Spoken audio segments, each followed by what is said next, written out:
So this episode of Fairy Tail was kind of weird and sad and upsetting, but mostly weird and kind of confusing. So let's get started.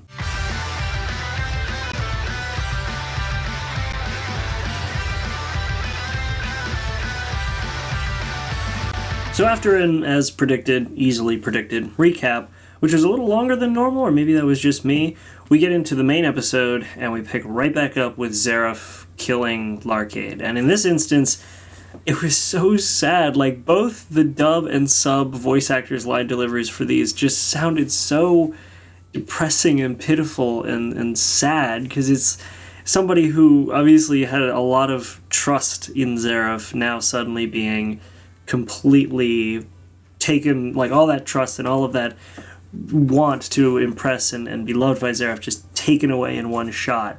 It's kind of pathetic and sad, and that's exactly what it was. And of course, with this, Xerath dashes all of the hopes that Larkade ever had of being loved by him, and just either completely vaporizes him or bends him to a void. I don't know exactly what it was. It looked like he just incinerated him with dark magic. So yeah, that was the end of Larkade. And with that, clearly Natsu doesn't take too kindly to that, which, you know, one of the things that I'm kind of getting out of the final sort of last bit of these few episodes of we're coming up on the end of the season, aren't we? Man. Anyway, it feels like they're kind of forcing the whole family thing back around again, which has always been sort of the main theme of Fairy Tail, is like friendship and family.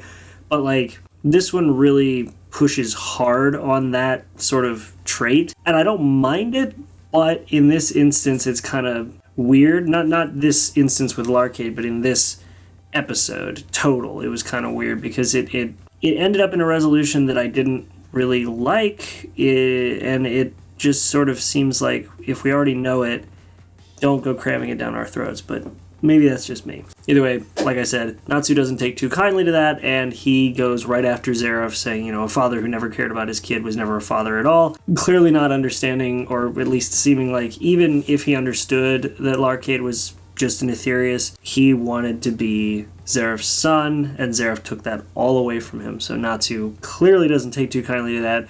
And he never has taken kindly to things like that. Like, even when enemies turn against other enemies, but who are their allies, like, when enemies turn against their allies, that Fairy Tail, or at least Natsu, still goes after them. So, at least that has been pretty consistent. And then we get into what literally takes up the biggest chunk of the episode, but also doesn't have a lot of substance to it in a way. Like, it kind of does and kind of doesn't, and it's still... I've watched it now 3 times, and it doesn't make total sense to me. Like, I think I can break this down, sort of, but I don't really think that I fully have a grasp on it. So somebody let me know in the comments if I'm missing something, because I feel like I am. So it gets to Kanna and Gildarts, and Gildarts thinks clearly that he defeated August, and he hasn't. August gets up, and he starts using his, I guess, ultimate spell, which is eventually, I think what the plan was he was just going to vaporize everything. Like, everybody in Magnolia, though they said the world, but either everybody in the world or everybody in Magnolia was going to just be completely vaporized by this spell, and it was a mastered forbidden spell. So he does know other spells. It's not like he just duplicates spells. And somebody said in the comments, and I completely agree, it's kind of unfortunate that they decided that his spell type or his magic type was to duplicate or copy magic, because it takes away from the idea that he's a well-traveled wizard who has mastered all these skills. It really kind of takes the wind out of my sails a bit with his magic ability. Even though he has incredible magic ability, the fact that he doesn't utilize it in a way that makes it seem like he's well-traveled and well-practiced and knows what he's doing, that kind of sucks. Either way, we get into him pretty much bringing everybody to their knees. Everybody is having a hard time breathing. They are getting extremely wounded and taking a ton of damage, and the earth is like melting and crumbling around them. And we, of course, then continue on with his sob story of, you know, why was he never shown love? Yes, I get it. You weren't loved as a kid. You have daddy issues. Get over it. And we get flashbacks to him talking about, well, the only person who could potentially defeat him is his mother. Of course, referring to August, not Larkade. And I'm sorry for anybody who didn't catch on to that, and I didn't mean to offend anybody if I said if you haven't caught on, I don't know what's wrong with you.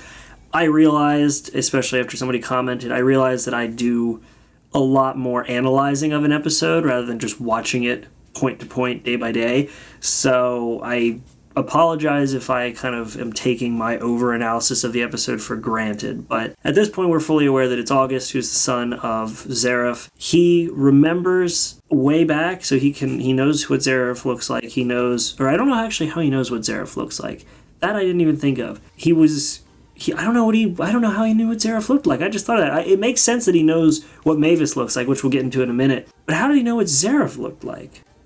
Maybe he pieced 2 and 2 together? I don't know. I have no idea how he knew what Zareth looked like, and I really don't want to think too hard about it. Anyway, he's casting this spell, and we get all these flashbacks of him dealing with everybody who he's dealt with up to this point. We've got some cuts from him with Zareth, and all these things kind of cutting together, and I think this spell, the idea was that this spell would take out everybody and him. But he sees Mavis. He sees her, and it makes sense that he knows what she looks like, because if he couldn't remember that far back, even as a child, it makes sense. He was in the same room as her.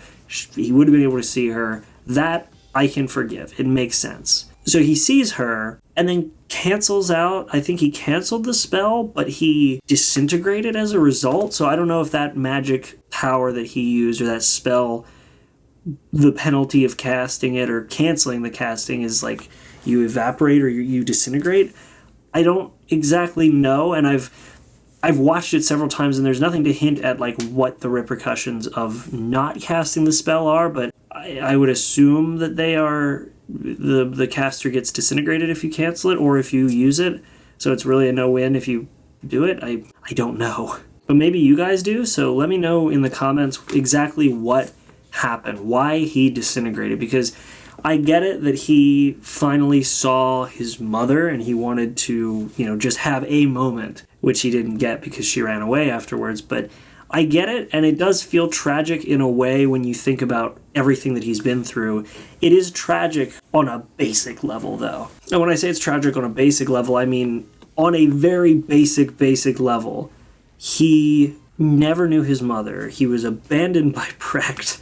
He was raised but never shown love by his father, who didn't even know he was his father, and sees his mother once without the opportunity to actually spend time with her or know her, and then dies. That, on a very basic level, is tragic. So congratulations to Hiramashima. You wrote a basic tragic point in a story, but this is way more basic than even some of your more simplified redemption sad arcs that for characters. Like Larcade's was sad, but we had an entire chunk of episodes with us getting to understand his thought process of wanting to please his father, Zareth. Like we had this entire moment of getting to know why. We've never had that until the last 2 episodes with August, and then he dies. So, and I personally don't even know why he died.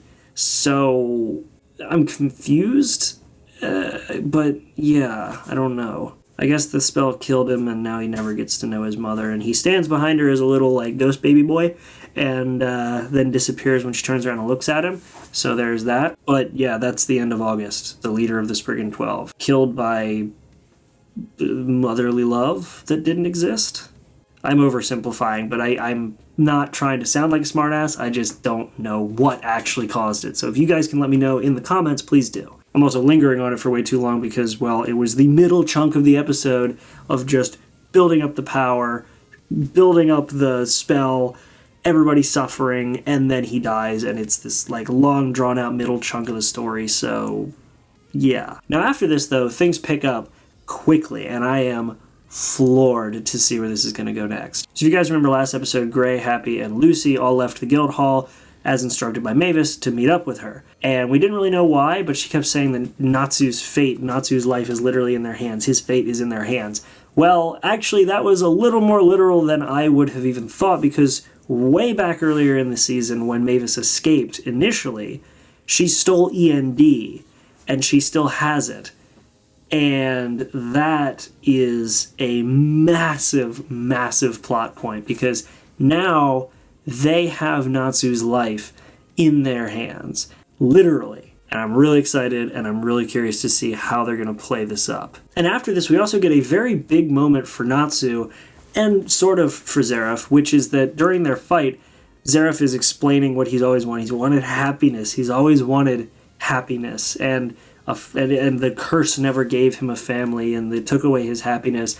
And Natsu tells him, happiness is what you make. And what I love is the fact that he calls him brother, but he calls him that in the, bare minimum way of just, if that is your belief, then whatever little attachment, whatever little relationship we had, that is no more. And I guess because of the fact that Zareth thought that was already gone, it didn't really affect him or seem to affect him as badly. But it's at this point now that they're both getting real fired up. They're both going to go full on, hopefully just full on fighting one another if the next preview is anything to go by. And Mavis is running towards the guild hall. She still has some kind of plan for Zareth that involved some idea that she got when Lucy was stripping in front of discount Jason Statham while they were fighting him, but I don't know what it is still. I mean, physically she's still a kid even though she's technically an adult, so I'm just thinking that if her plan involves anything like what Lucy was doing and the way that she looks, I'm just thinking... FBI, open up! Yeah. Or Zareth. Now moving on to the last chunk of the episode, we have another mid-episode recap, which I love, as you guys know. A mid-episode recap of Acnologia showing up and kicking the body of Irene to pieces or whatever. And then we get some new content, thank God. Speaking of new content, that was an email. But we get some new content, which is Urza saying, stop defiling her corpse, blah, blah, blah. Him wondering why she smells exactly like Irene, realizing that Wendy's a dragon slayer and going to attack them. And Jalal shows up. Yay, Jalal's here. Anybody up for the Jirza ship? No? Okay. Anyway, Jalal puts up a hell of a fight and goes to essentially throw everything he has, or at least it seems like everything he has, at Acnologia, and Acnologia eats all the magic. Like, all of it. He doesn't really have an element. He can eat magic. That's not good. So it seems like he's completely invulnerable to pretty much every magic type, which makes me think that maybe he, at this point, is only vulnerable to dragons and dragon slayers and not any kind of, actual magic spell attacks. Either way, he eats it. He turns into a dragon. Wendy feels as though, for some reason, I guess because she's a dragon slayer, she's the only one who can defeat him or has a chance fighting him, and goes after him. And just as she goes to attack, and it seems like Acnologia is charging something up to attack back, best man saves the day. Yes, we have Ichia showing up with Christina, which, fun little note here, hold on. Side note, I love the fact that the ship is called Christina, and it runs into Acnologia, who's voiced by J. Michael Tatum, who voices Okabe from Steins Gate in the dub, and Okabe from Steins Gate calls Kurisu Christina. I just thought that was funny. Back to the story. So, yeah, best man shows up and saves everyone and goes to fly away, and apparently they have a plan to go and somehow get Acnologia to a place where they can defeat him, because they mentioned that he's gotten stronger since Tenro Island, and they didn't even beat him there. So wherever they're taking him next better be somewhere that they can actually put some hurt on him. And it's also at this moment that the plan is revealed to have been, I guess, brought forward by somebody who looks a lot like, I'm going to assume it's somebody from Lucy's past, either Lucy's original ancestor or I don't think it would be her mother, so probably her original ancestor. But yeah, I think that's her on the ship, if I were to guess, just based on the whole time travel thing and the fact that Lucy, the voice actress for Lucy at the end, says, they're greeted by somebody who looks an awful lot like somebody they're very familiar with. Yeah. Who else could it be? I don't think anybody else really has been involved with time travel in the past few seasons other than Lucy. And even the characters who were, like the Dragon Slayers, their time travel came from one of Lucy's ancestors. So I think time travel is just kind of a thing that Lucy's pretty good at. And that's essentially the episode. We get sort of a wrap-up at the end of what looks like it's going to be a pretty intense fight between Natsu and Zareth, what's going to be some fan servicey moments between Urza and Jalal, some other things here and there that are probably going to be pretty epic, but hopefully not as confusing as this episode, and that was the episode. I don't know, part of me really wants to like this episode for the fact that they are tying things up. I just wish they'd be tying them up a little more neatly. I feel like there should be more to August. I felt like there should have been more to the whole parental thing between August and Mavis. I feel like there should have been more information given about where Agnologia came from, all these different things. And mainly my problems come down to the way they dealt with August. I think if they do the Agnologia thing well, I think that could actually be pretty epic. I think if the fight between Natsu and Zeref goes well, that could be pretty epic.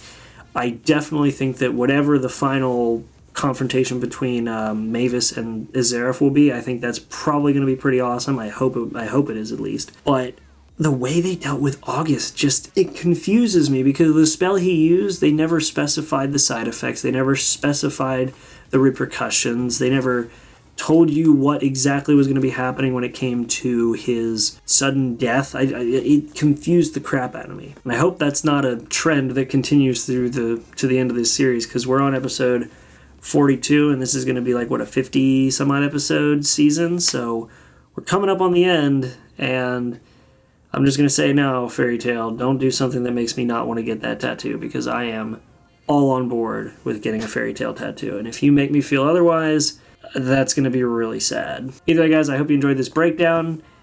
Maybe you guys were as confused as I was. Maybe you weren't. Hopefully, if you weren't, you can explain it to me a little better in the comments. And otherwise, make sure to like and subscribe. Check out the links in the description. There will be a link where you can watch this legally over on Funimation's website. And apart from that, I'll see you guys in the next video. Make sure to be there and have a good one.